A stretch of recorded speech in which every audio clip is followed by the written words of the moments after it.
So let's see if they're getting back in. And the pace of this tournament is great. They're already back in. So I'm going to have to assume that they didn't switch, but we'll see. So it's a 2-1 advantage then for Team Pandemic. They lost their first match versus X6, which is formerly known as Improved Clicks from Spain.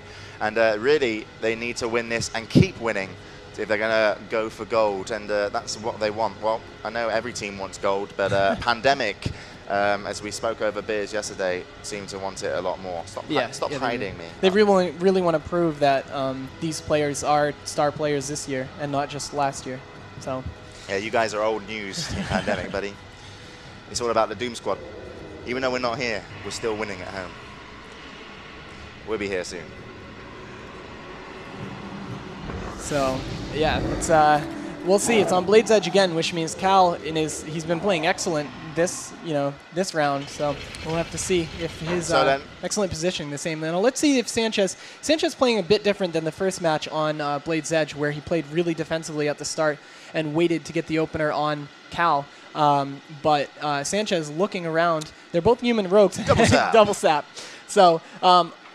This is exciting stuff. Exciting stuff right at the beginning. The rogues aren't going to do anything at the start because they're not going to want to. And in comes a fear then from the Warlock as well on Oh-No's. Kint's going to dispel that, and that's going to get Oh-No's onto his target, which will be the Warlock.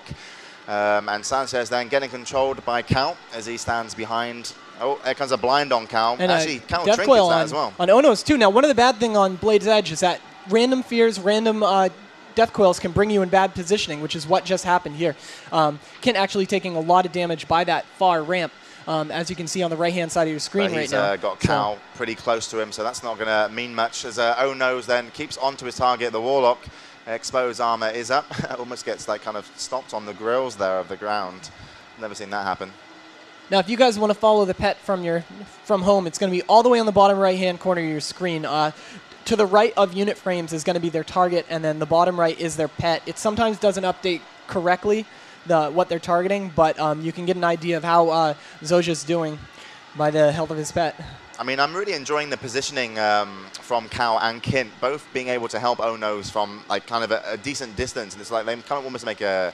Hogus actually is by himself drinking, which is it's not good for Pandemic. They should have kept tabs on him. Which they do knock him out of. He does come out of stealth. But look at this as Zoja goes down very, very low as he finally gets healed. That would have been the Nature Swiftness. He's up to half health now. He's desperately trying to get a fear off. Doesn't manage to. And Abolish Poison Tick. So he did get a little bit of pace to get away. But he's now put back into Kidney Shot. And this is going to be draining the mana of Hogus a lot. And Hogus trying to get a Cyclone off onto Oh-No's. He does hit. And Zoja lives to die another day. So Zoja getting a fear off, and actually you're seeing a lot of double crowd control right now. Great fear. That was an amazing fear by Kint. But look at this, as he goes so low. Kint proves what a great priest he is right there. That was an excellent fear.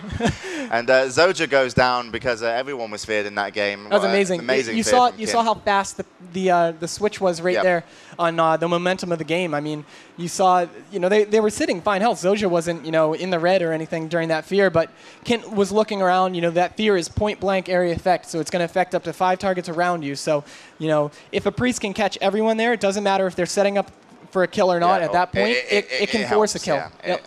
Absolutely. So. And so kind of bad position. I mean, in a way, that's kind of Zoja didn't really need to run like where he was to get away. I mean, he could have got support elsewhere, but running and clumping up his team was never really going to help, as a Warlock should obviously be using dots from a distance, so that priest won't fear him and his rogue.